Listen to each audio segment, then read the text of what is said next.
Holden Whitmore stood in the observation pen at Whitmore Champion Genetics in Amarillo, Texas, watching 3,400 pounds of pure rage destroy a reinforced steel gate. Nabid, a 4-year-old Charolais bull with bloodlines worth $200,000 on paper, slammed his massive head into the gate again, bending the metal like it was aluminum foil. His white coat was slick with sweat despite the November cold. His eyes showed white all around, the look of an animal past reasoning, past training, past any hope of commercial use. "He's done," Holden said to his head cattle manager, Vernon Hayes. "4th gate this month. 3rd handler he's charged. I can't keep him." Vernon, 58 and carrying scars from 30 years handling breeding bulls, nodded reluctantly. "Shame. His genetics are flawless. Sire was Frost King, $500,000 proven producer. Dam's line goes back to Canadian champions. On paper, Nabid should be generating $250,000 annually in breeding fees. On paper doesn't matter when he's trying to kill anyone who enters his pen." Holden pulled out his phone, scrolling through contacts. "I've got Bryce Carmichael in Oklahoma looking at him next week. If Bryce passes, we're out of options. Nobody wants a bull this aggressive, no matter how good his genetics are." Nabid had been a problem from the beginning. Born at Whitmore Champion Genetics 3 years ago, he'd shown exceptional growth rates and perfect conformation. Everything elite breeders wanted. But as he matured, his temperament became increasingly volatile. He'd attack handlers without provocation, destroy equipment, and showed zero tolerance for the standard handling procedures used in commercial breeding operations. Whitmore had tried everything: different handlers, modified facilities, hormone treatments to reduce aggression, consultation with animal behaviorists specializing in cattle. Nothing worked. Nabid remained dangerously unpredictable. "The problem," Vernon said, watching Nabid pace the pen, "is that he's too smart. Most aggressive bulls are just reactive. Startled easy, defensive. Nabid thinks. He plans. Watch him." Holden watched. Nabid was indeed different from typical aggressive cattle. He wasn't randomly violent. He was strategic. He'd wait until handlers were positioned poorly, then strike. He'd test fences methodically, finding weak points. He showed problem-solving intelligence that was fascinating in theory, but terrifying in practice. "Smart bulls are dangerous bulls in commercial operations," Holden said. "We need predictable, manageable animals. Nabid's too volatile for artificial insemination programs, too aggressive for natural breeding with supervised pens. He's a liability, not an asset." 1 week later, Bryce Carmichael arrived from Oklahoma, a legendary cattleman who'd built his reputation handling difficult animals. If anyone could evaluate Nabid's potential, it was Bryce. Bryce watched Nabid for 2 hours without speaking. Finally, "He's magnificent. Absolutely perfect conformation. Those genetics would revolutionize any breeding program." "But," Holden prompted, "but he's fundamentally unsuitable for standard operations. Look at how he reacts to confinement." Bryce pointed to Nabid, who was methodically testing every section of his pen's perimeter. "He's not aggressive because he's mean. He's aggressive because he can't tolerate the restrictions of modern breeding facilities. He's claustrophobic, basically, psychologically unsuited for confined commercial breeding." "So your verdict?" "Pass. I can't use him." Bryce's tone was regretful. In a different era, maybe, when bulls ran free-range with herds on open prairie, Nabid would have been perfect. But modern breeding requires bulls to tolerate small pens, artificial insemination facilities, constant human handling. He'll never accept that. Someone's going to get killed trying to work him. After Bryce left, Holden made the decision he'd been avoiding. "Vernon, contact Livestock Disposal Services. Get quotes for processing Nabid. We can't sell him. Too much liability risk. We can't keep him. Too expensive and dangerous. He goes to slaughter next month." Vernon looked pained but nodded. "I'll make the calls." That evening, Vernon sat in his office reviewing options when his phone rang. The caller ID showed Margot Vance, a livestock transport coordinator he'd worked with for years. "Vernon, I heard through the network you've got a Charolais bull you're disposing of. Big animal, aggressive temperament." "Yeah, Nabid. Why?" "I've got a sanctuary in Anchorage, Alaska, Northern Lights Animal Refuge. They take livestock that can't be commercially placed. They've got 800 acres, minimal confinement facilities. They specifically requested large ungulates for their education programs. Would Whitmore donate instead of processing? Vernon considered. Donation meant a tax write-off, better optics than slaughter, and a potential home for Nabid. Let me talk to Holden. Holden agreed immediately. Sanctuary sounds perfect. Gets him off our liability. We get the donation deduction, and maybe in an open environment with minimal handling he'll calm down. Make it happen. Margot arranged everything: specialized livestock transport, veterinary health certificates, coordination with Northern Lights Animal Refuge. Nabid would travel by truck to Seattle, then ferry to Alaska, arriving in Anchorage 3 weeks later. The paperwork was complex. Multiple documents, shipping manifests, destination addresses, contact information for the receiving facility. And that's where the mistake happened. Margot's assistant, rushing to meet transport deadlines, transposed 2 digits in the receiving facility's address code. Instead of Northern Lights Animal Refuge in Anchorage, facility code AK9072847, the manifest listed AK9072487, which corresponded to a completely different location in Alaska. A small tourist ranch in Talkeetna, 115 miles north of Anchorage, owned by a former bush pilot named Silas Crow, who ran seasonal wilderness tours and kept a handful of horses and a few cattle for authentic frontier experience photo opportunities. Silas Crow, who had 0 experience with breeding bulls, 0 facilities for handling aggressive animals, and 0 knowledge that 3,400 pounds of rejected, unpredictable Charolais Fury was currently on a truck heading straight for his property. The truck left Amarillo on November 15th. Nabid was coming to Talkeetna, and nobody knew it was a mistake. Silas Crow was fixing fence wire on his north pasture when he heard the truck rumbling up his access road. November 22nd, early afternoon, 15 degrees Fahrenheit with snow threatening in gray clouds. At 51, Silas had the weathered look of 2 decades flying bush planes across Alaska before buying 40 acres outside Talkeetna 6 years ago. Now he ran Crow's Edge wilderness tours, horseback rides, wildlife viewing, authentic Alaska ranch experience for tourists. 6 horses, 3 beef cattle, modest income that covered winter expenses.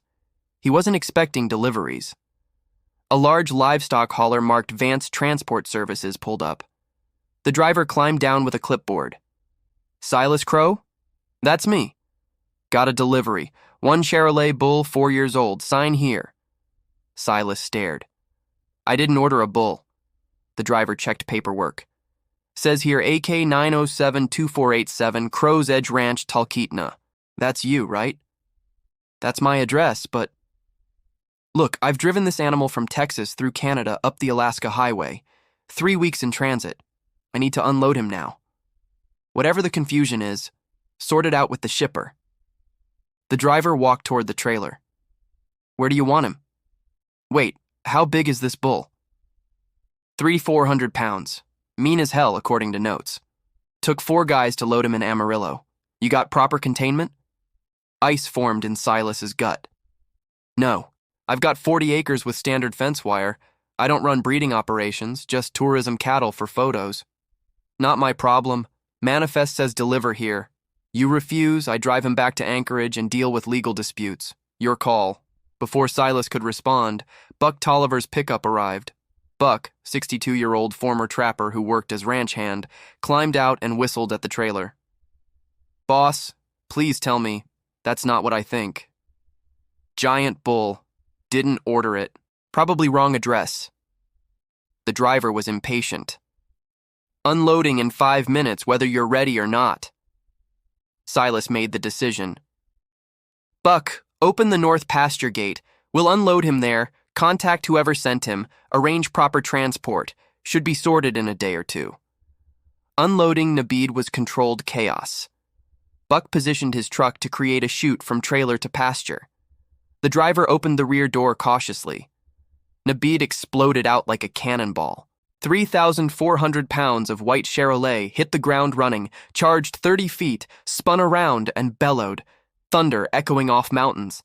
His massive head swung side to side, evaluating this new environment. Jesus, Buck breathed. Look at the size. Nabid was enormous, shoulder height nearly 6 feet, wall of muscle covered in white hide, horns partially filed but still formidable. But what struck Silas most wasn't size. It was Nabid's eyes. Sharp, alert, intelligent. Not dull like typical beef cattle. Nabid was assessing everything: fence line, terrain, humans, distant mountains. "That's not a normal bull," Silas said quietly. The driver climbed back in his cab. "Good luck. Paperwork's on the clipboard. Someone will call about pickup." He drove away. Silas and Buck watched Nabid explore the 40-acre pasture, investigating every corner, testing fence wire with his head at multiple points. "That fence won't hold him if he decides to leave," Buck observed. "He could walk through it." "Let's hope he doesn't." Silas checked the paperwork. "I'll call Vance Transport, find out what's happening." He dialed. Voicemail. Left a message about unexpected delivery and possible address error. No response. He tried the shipper contact, Whitmore Champion Genetics in Texas. Another voicemail. "Office closed for Thanksgiving holiday. Will return calls Monday." It was Wednesday. Monday was 5 days away. "We're babysitting a giant bull through Thanksgiving," Buck said. "Looks that way." Silas watched Nabid staring at the mountains. "Get hay and water out there. Keep him comfortable until this gets sorted." Over 24 hours, Silas and Buck observed Nabid carefully. What they noticed was strange. Nabid wasn't aggressive. He wasn't charging fences or attacking infrastructure. He was calm. Calmer than paperwork suggested. "Shipping notes say this bull is dangerously aggressive," Silas said Thursday morning, watching Nabid graze peacefully. "Attacked handlers, destroyed facilities. But look at him." "Maybe exhausted from travel," Buck suggested. 3 weeks in a trailer takes it out of any animal. But exhaustion didn't explain how Nabid moved through the space. Not frantically, not defensively, but with something like contentment. He'd pace the perimeter each morning, then spend hours near the fence closest to mountains, just watching Alaska wilderness stretch before him. "It's like he's never seen this much space," Buck observed. That evening, Silas's daughter Nessa arrived from Anchorage for Thanksgiving break. 19, studying wildlife biology at University of Alaska. "Dad, why is there a massive white bull in our pasture?" "Shipping mistake. Gets picked up next week." Nessa walked to the fence, studying Nabid with a biologist's eye. "That's a Charolais, expensive breeding stock. What's he doing here?" "Being temporarily warehoused." Nessa watched Nabid for several minutes. "Dad, notice his behavior? He's not acting like confined cattle typically act." "What do you mean?" "Most cattle from commercial operations show stereotypical behaviors when confined: pacing, fence testing, aggression. But look at him. He's exploring, investigating, engaging. That's behavior you see in animals with environmental enrichment and space." "Where'd he come from?" "Texas, some Champion Genetics facility. Then he's probably spent his whole life in small breeding pens, confined spaces."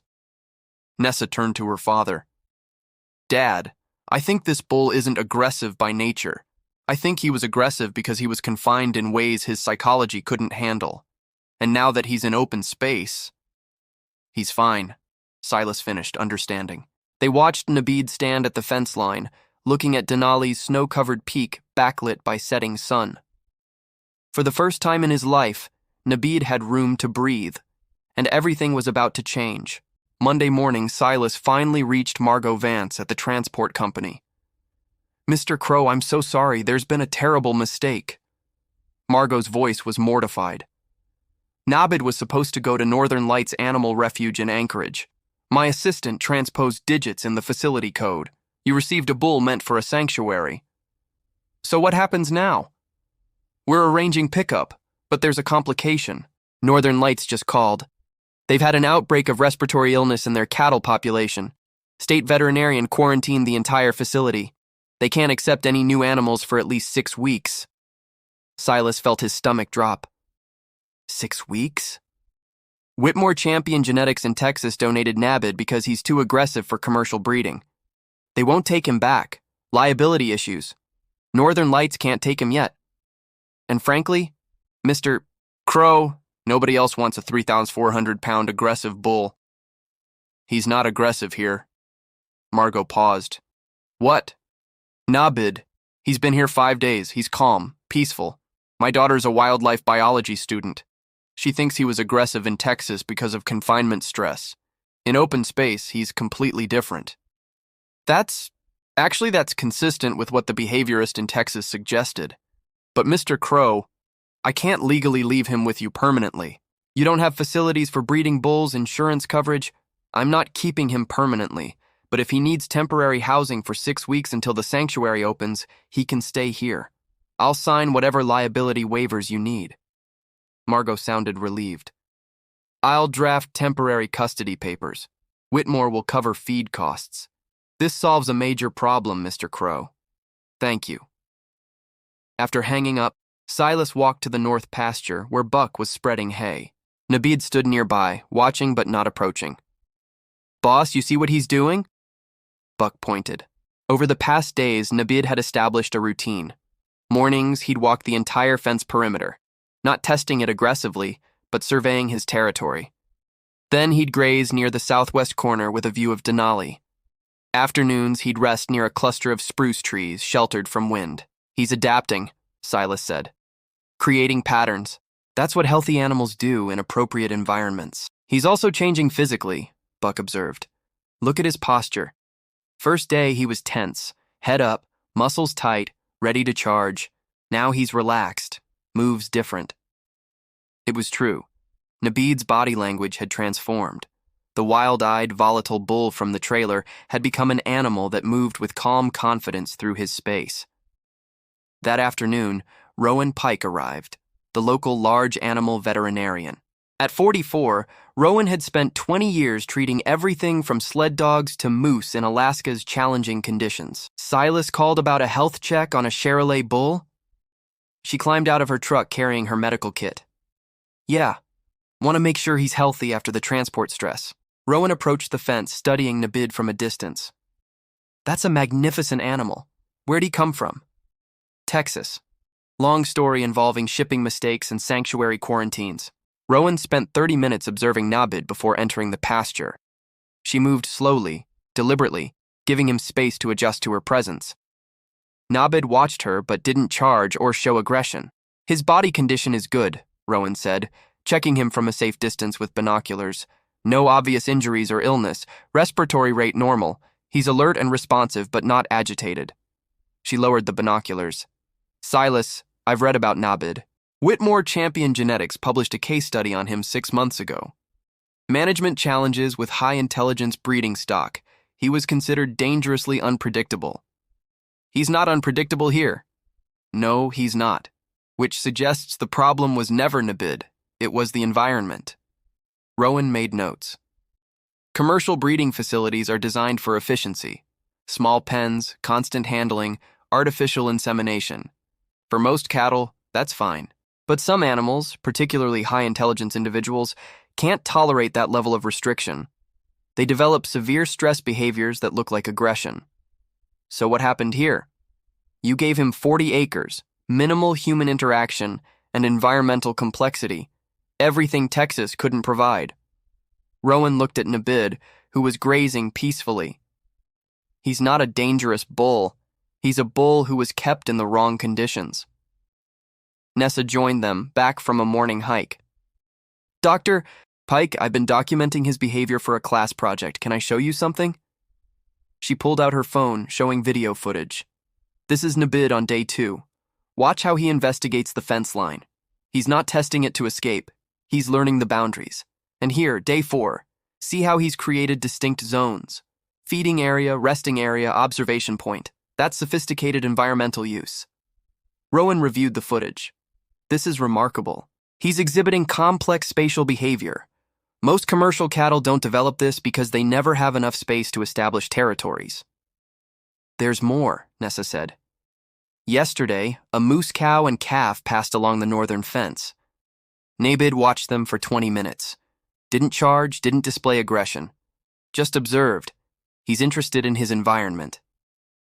Because for the first time, he has an environment worth being interested in, Rowan said. That evening, Silas received a call from Holden Whitmore in Texas. Mr. Crow, Margot Vance told me about the shipping error and that you've agreed to house Nabid temporarily. I want to be clear. That bull is extremely dangerous. We've had multiple incidents. Mr. Whitmore, Nabid's been here a week. 0 incidents, 0 aggression. Silence on the line. Then, that's impossible. It's documented. My daughter's filming him for a university wildlife behavior project. I've got a veterinarian who examined him. He's calm, healthy, and completely manageable. Mr. Crow, we spent 2 years trying to manage that bull. 4 different handlers, consultation with behaviorists. Nothing worked.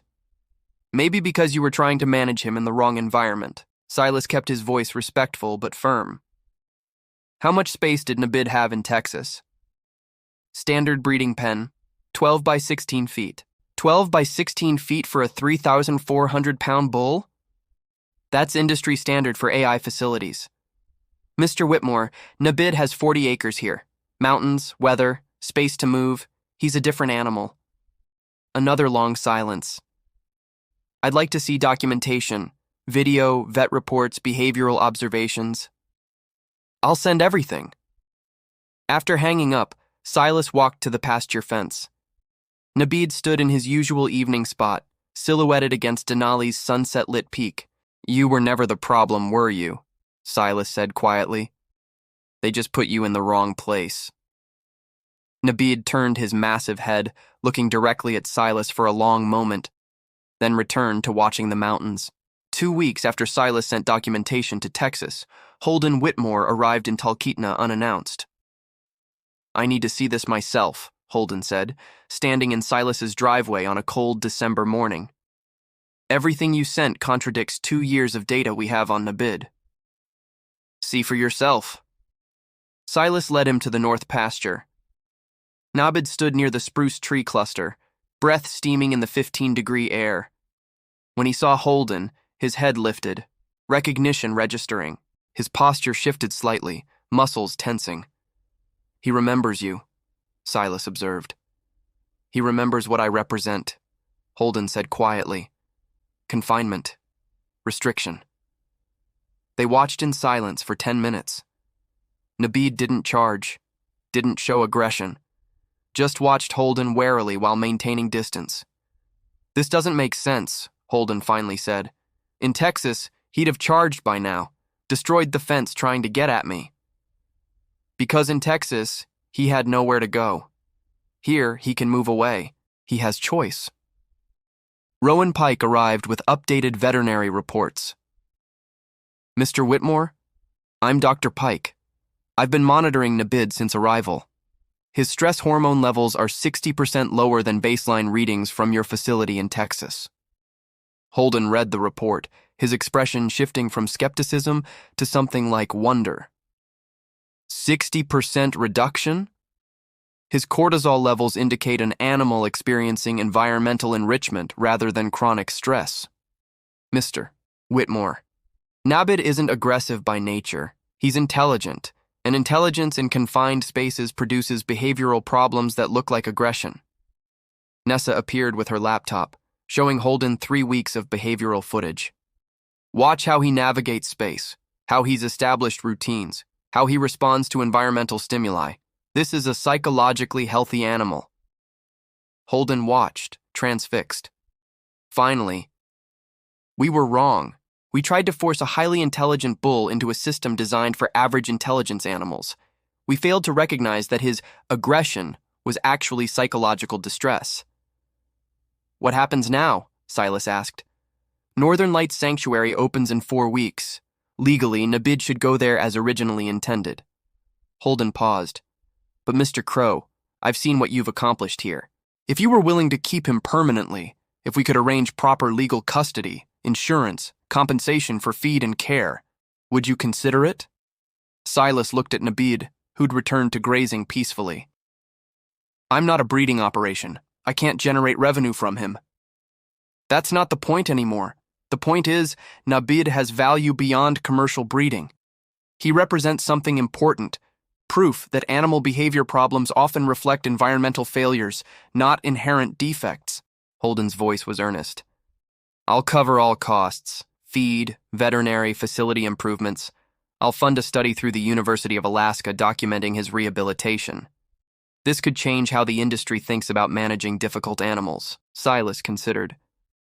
I'd need to expand fencing, improve shelter, hire additional help. I'll fund everything, and I'll pay you $3,000 monthly as care compensation. Why? Because I spent 2 years trying to fix Nabid when the problem was never him. It was us. The least I can do is fund his life in an environment where he can thrive. That evening, Silas sat with Buck and Nessa discussing the offer. It's good money, Buck said, and the bull's no trouble. It changes the nature of the ranch, Silas countered. We'd be responsible for him long term. Dad, this is bigger than business, Nessa said. Nabid's story could influence animal welfare policy, academic research, industry practices. He's proof that what we label as dangerous or unmanageable is often just incompatible with current systems. Silas walked to the pasture fence. Nabid stood in his usual spot, watching Denali's peak catch the last sunlight. The bull rejected by every breeding operation in the country. The animal everyone called dangerous. The mistake that ended up in exactly the right place. All right, Silas said. He stays. 6 months later, Nabid stood in an expanded 70-acre pasture as a film crew from the University of Alaska documented his behavior for a research study titled Environmental Enrichment and Behavioral Modification in High-Intelligence Cattle. Silas watched from the fence line with Nessa, now leading the research project as part of her senior thesis. The data is remarkable, Nessa said, reviewing her laptop. Nabid's stress markers remain 65% below Texas baseline. He's gained 200 pounds of healthy weight, 0 aggressive incidents in 6 months. And look, she pointed to the pasture where Nabid was calmly grazing alongside Silas's 3 original beef cattle, integrated peacefully into the small herd. He's socializing. In Texas, they couldn't keep him with other animals. He'd attack them. Here, he's part of the group. Holden Whitmore had kept his promise. He'd funded fence expansion, built a reinforced shelter, paid for Buck's full-time employment, and covered all veterinary costs. More importantly, he'd used Nabid's story to advocate for industry reform. Whitmore Champion Genetics announced policy changes last month, Silas told Nessa. They're redesigning facilities to provide more space for high-intelligence breeding stock, reducing confinement time, implementing environmental enrichment protocols. They're citing Nabid's case as proof that behavioral problems are often environmental, not genetic. 3 other breeding operations have contacted me about consulting on similar cases, Nessa added. Bulls that were labeled aggressive and scheduled for slaughter. We're arranging evaluations to see if environmental changes could rehabilitate them. Rowan Pike arrived with a journalist from Alaska Magazine doing a feature story. The bull that nobody wanted, how a shipping mistake revolutionized animal welfare. Dr. Pike, how significant is Nabid's transformation? The journalist asked. It challenges fundamental assumptions about animal behavior management, Rowan said. For decades, the industry has treated behavioral problems as individual animal defects, requiring correction or elimination. Nabid proves that many problem animals are actually normal animals in problem environments. Change the environment, change the behavior. The journalist interviewed Silas. What's it like caring for an animal that was considered too dangerous to keep alive? Humbling, Silas said honestly. Nabid isn't dangerous. He never was. He was just an intelligent animal trapped in circumstances that didn't match his needs. The moment those circumstances changed, so did he. What's next for Nabid? He lives here permanently. This is his home now. That evening, as winter darkness settled over Talkeetna, Silas stood at the pasture fence watching Nabid in his usual spot, silhouetted against snow-covered mountains, breath steaming in cold air. Buck joined him. Boss, you realize that shipping mistake might have saved that bull's life? Saved his life and changed a lot of others. Silas thought about the breeding operations now redesigning facilities, the research papers being published, the policy discussions happening in agricultural circles. All because someone transposed 2 digits in an address code. Sometimes mistakes turn out to be exactly what needed to happen. Nabid turned his massive head toward them, made a low sound, not aggressive, almost conversational, then returned to his mountain vigil. The bull everyone rejected. The animal nobody wanted. The mistake that taught an entire industry that sometimes the problem isn't the animal, it's the cage we've built around them. In Talkeetna, Alaska, 115 miles north of where he was supposed to end up, Nabeed had found something the breeding operations could never provide: space to be himself, freedom to exist without constant restriction, and humans willing to meet him where he was, rather than forcing him to be what they needed. He wasn't just surviving, he was thriving.